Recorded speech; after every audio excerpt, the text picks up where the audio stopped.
Hello, आज बिहार दिवस है 22 मार्च। 22 मार्च बिहार दिवस।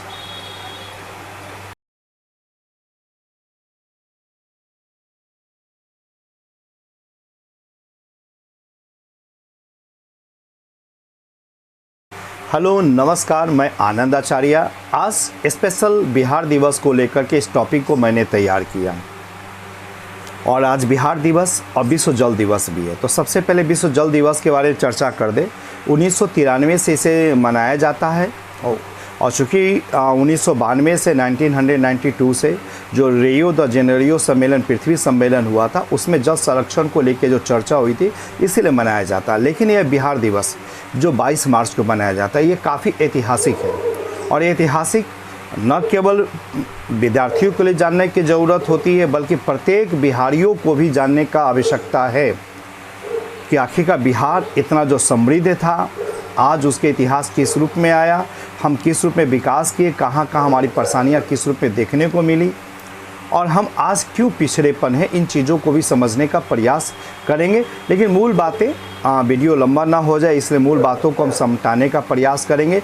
सबसे पहले ये बताने का प्रयास करेंगे कि 22 मार्च को ही क्यों मनाया जाता है, नंबर एक। दूसरी चीज़ों में कि बिहार एक पृथक राज्य किस रूप में बना, और तीसरी महत्वपूर्ण चीज़ें, बिहार दिवस मनाने के पीछे का औचित्य क्या है। तो इन तीन चीज़ों को लेकर के हम अपने बातों को रखने का प्रयास करेंगे।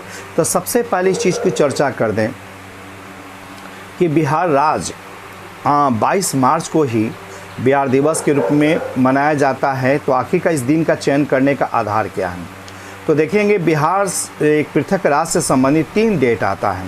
1911 और 1912 का, एक 1911 का 12 दिसंबर, दूसरा जो है 1912 का 22 मार्च और 1912 का 1 अप्रैल। 3 डेट हैं। तो क्रम से चलेंगे। 1911 का दिसंबर, 1911 का जो 12 दिसंबर की जो घटनाएं हैं, और आपको पता है कि ब्रिटिश सम्राट जॉर्ज पंचम दिल्ली आए थे।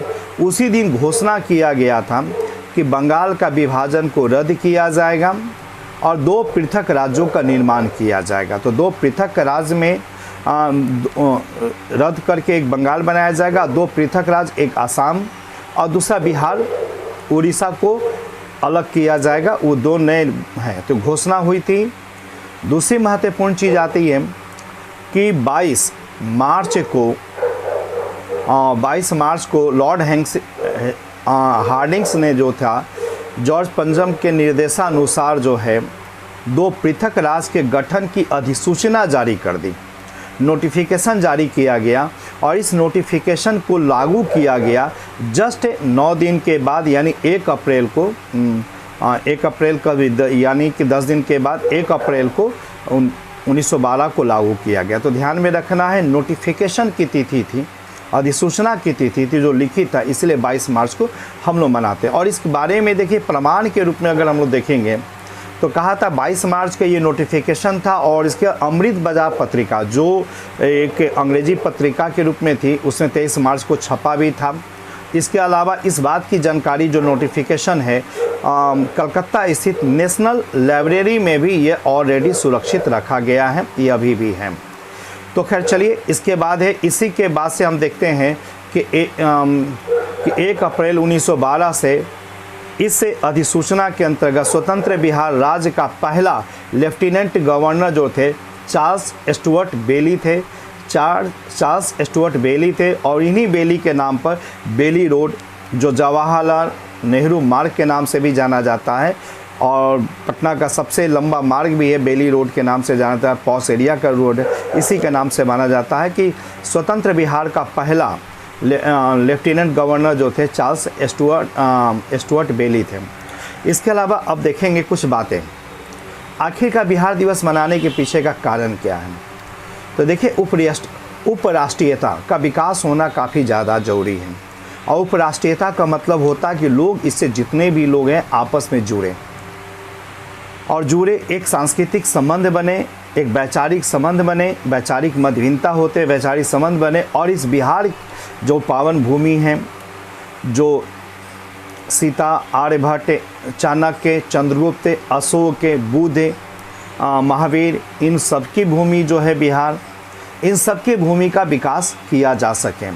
और हम लोग देखते हैं कि भारत में उपराष्ट्रीयता के विकास, अगर तमिल की चर्चा करें, बंगालियों की चर्चा करें, पंजाब की चर्चा करें, गुजरातियों की चर्चा करें, वो उपराष्ट्रीयतावाद का विकास है, लेकिन बिहार के संदर्भ में नहीं। अगर वर्तमान बिहार के संदर्भ में कहा जाए तो एक उपराष्ट्रीयता जो रीजनल स्तर पर देखने को मिलता है वो मिथिलांचल के लोगों में देखने को मिलता है, लेकिन मिथिलांचल एक क्षेत्र विशेष का हो जाता है। अगर बिहार को विकास करना है तो निश्चित तौर पर बिहार का उपराष्ट्रीयतावाद का विकास हो, जिसमें लोग आपस में एक आपसी भाईचारा, एक वैचारिक के गोलबंद की स्थिति हो, ताकि कि बिहार से जितने भी ऑफिसर, जितने भी संपन्न वर्ग, जितने भी बिजनेसमैन हो, जितने भी एनआरआई हो, बिहार के विकास में अपना समुचित योगदान देने की स्थिति में हो। यही वजह है कि बिहार दिवस मनाने की कोशिश की गई, और ये हमारी ये कोशिश चूँकि वर्तमान मुख्यमंत्री नीतीश कुमार जी का यही देन है, और ये कहा जा सकता है कि एक मनोभाव, एक सकारात्मक मनोभाव की बातें हैं। ये काफ़ी हद तक प्रशंसनीय भी है, काफ़ी उचित भी है।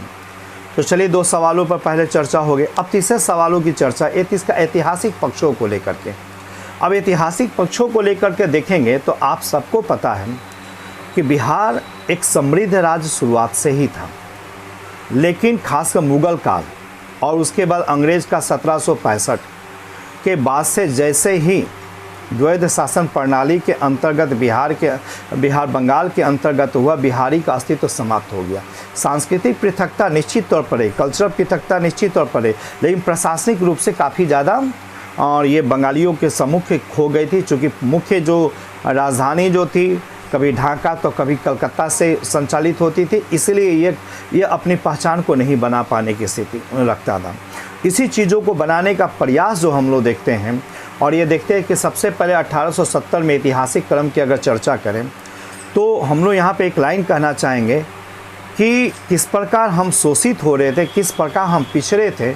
इसकी सबसे ज़्यादा मुखालफत जो की, सबसे ज़्यादा विरोध किया ये मुस्लिमों का, और दूसरा बात कायस्तों ने किया। देखिए ये वर्ग की बात है, जो समझे जो विरोध किए, किसी धर्म की बातें नहीं हो रही, लेकिन वो वर्ग की चर्चा है कि सबसे पहले मुस्लिमों ने विरोध किया, अलग करने प्रयास किया, इसके कायस्तों ने किया। तो सबसे पहले 1870 में देखते हैं मुंगेर से प्रकाशित एक उर्दू अखबार था जिसका नाम था मुर्द ए सुलेमान, जिसमें कहा गया कि बिहार बिहारियों के लिए होना चाहिए, बिहार बिहारियों के लिए होना चाहिए। जो आज कश्मीर कश्मीरियों के लिए जो चर्चा होती है, ये नारा कभी हम लोग भी बहुत पहले दे चुके हैं। ये एक उर्दू अखबार मुर्द ए सुलेमान में छपा था 1870 में। दूसरी महत्वपूर्ण चीज़ों को देखते हैं कि 1872 में ही बिहार के तत्कालीन गवर्नर जो थे जॉर्ज कैंपबेल ने भी एक बातें कही थी जो बहुत महत्वपूर्ण थी, उस पर भी चर्चा होगी। तो वो महत्वपूर्ण थी, क्यों महत्वपूर्ण थी ये देखिएगा। उन्होंने स्पष्ट कहा था कि बंगाली शासन बिहारियों के लिए बड़ा ही असहज है, उनके आगे बिहारी कहीं ना कहीं अपनी पहचान को खो रहे हैं, और उनकी बातें और तत्कालीन अखबारों की बातों को अगर संकलन किया जाए तो कुछ बातें जो आप लोग के लिए परिचयोपयोगी भी है, इसको जानकारी होना ज़रूरी है। लिखते हैं कि छोटी बड़ी नौकरियों पर बंगालियों का ही प्रभुत्व था। उस समय तत्कालीन संपूर्ण बिहार बंगाल मिला के 25 डिप्टी कलेक्टर थे, जिसमें 20 बंगाली थे, तो मात्र 5 ही बिहारी थे। 20 बंगाली थे और 5 ही गैर बंगाली थे। उस समय पटना का तत्कालीन मुंसिफ या जज की चर्चा करें तो 7 जज थे, उसमें से 6 बंगाली थे। सारण के मुंसिफों की या जजों की चर्चा किया जाए 3 थे, 3 में 2 बंगाली थे।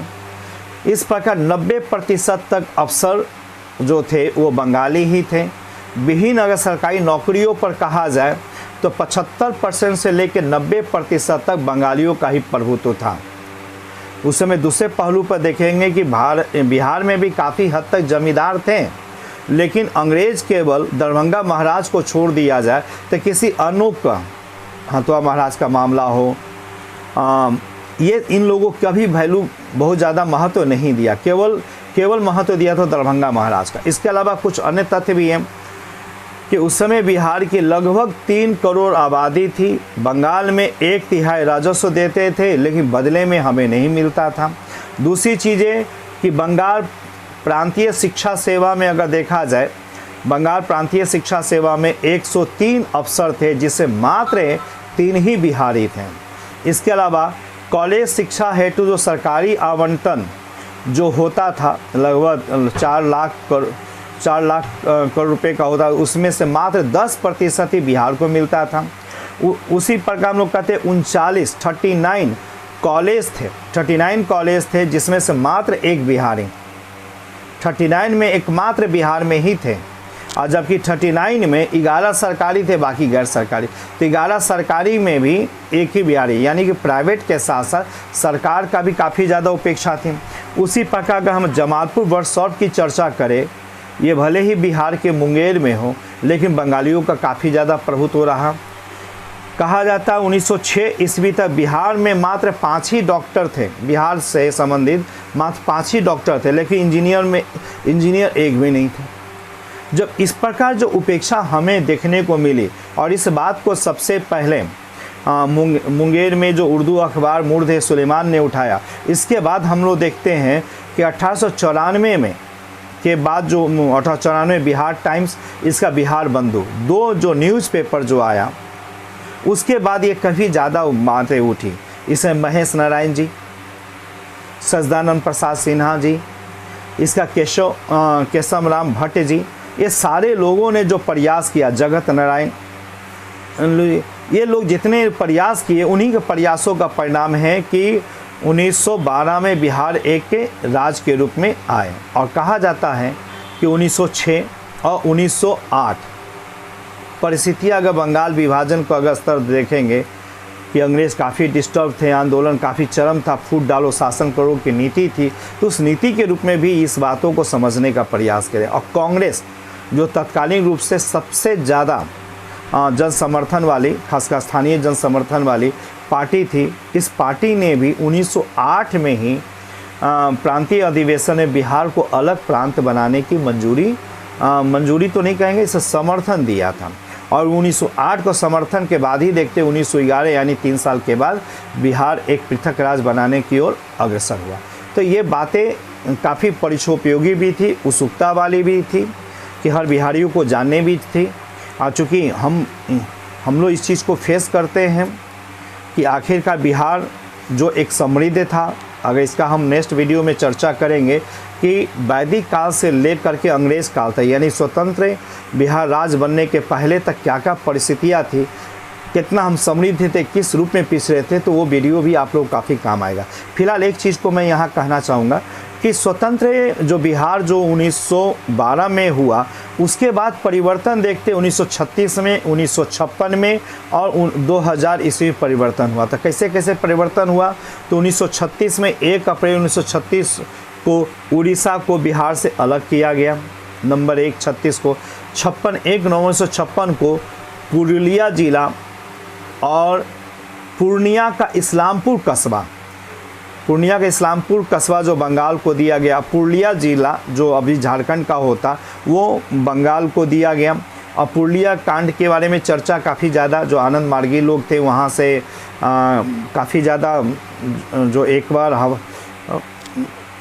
मतलब कुछ प्लेन से जो खास करके जो अवैध हथियार गिराया गया था, इससे चर्चा भी से। और यही जंगल महल का एरिया है, और ये जंगल महल डेवलपमेंट के लिए काफ़ी ज़्यादा अपेक्षा करता है। तीसरे महत्वपूर्ण चेंजिंग बाद में आता 2000 ईस्वी को, जो 15 नवंबर को हुआ था। बिहार के तत्कालीन 18 जिलों को मिला करके एक झारखंड राज्य बनाने का प्रयास हुआ। तो चलिए, इन चीज़ों को हमने चर्चा किया है, लेकिन एक बहुत अच्छी कविता थी, वो मेरी रचना नहीं, जिनकी भी रचना काफ़ी बेटर है, बिहार की स्थिति के बारे में चर्चा है, उसके बारे में मैं चर्चा कर देना चाहता हूँ। बड़ा अच्छा जिन्होंने लिखा उनको साधुवाद है। चाणक्य की नीति हूँ, आर्यभट्ट का आविष्कार हूँ मैं, महावीर की तपस्या हूँ, बुद्ध का अवतार हूँ मैं, अजी हाँ बिहार हूँ मैं। सीता की भूमि हूँ, विद्यापति का संसार हूँ मैं, जनक की नगरी हूँ, माँ गंगा का श्रृंगार हूँ मैं, अजी हाँ बिहार हूँ मैं। चंद्रगुप्त का साहस हूँ, अशोक की तलवार हूँ मैं, बिंदुसार का शासन हूँ, मगध का आकार हूँ मैं। जी हाँ, बिहार हूँ मैं। दिनकर की कविता हूँ, रेणु का सार हूँ मैं, नालंदा का ज्ञान हूँ, पर्वत मंदार हूँ मैं। जी हाँ, बिहार हूँ मैं। वाल्मीकि की रामायण हूँ, मिथिला की संस्कार हूँ मैं, पाणिनि का व्याकरण हूँ, ज्ञान का भंडार हूँ मैं। जी हाँ, बिहार हूँ मैं। राजेंद्र का सपना हूँ, गांधी का हुंकार हूँ मैं, गोविंद सिंह का तेज हूँ, कुंवर सिंह की ललकार हूँ मैं। जी हाँ, बिहार हूँ मैं। देखिए, ये बिहार दिवस के लिए आप सभी को हार्दिक शुभकामनाएं, और हम चाहेंगे आप ऐसी कविता स्वयं भी लिखें और इसको लोगों को जागरूक करने का प्रयास करें। अगर ये जागृत हुआ और प्रयासरत तो निश्चित तौर पर आगामी आने वाला समय हमारा बिहार काफ़ी समृद्ध राज्य हो सके। आज के लिए इतना ही, धन्यवाद।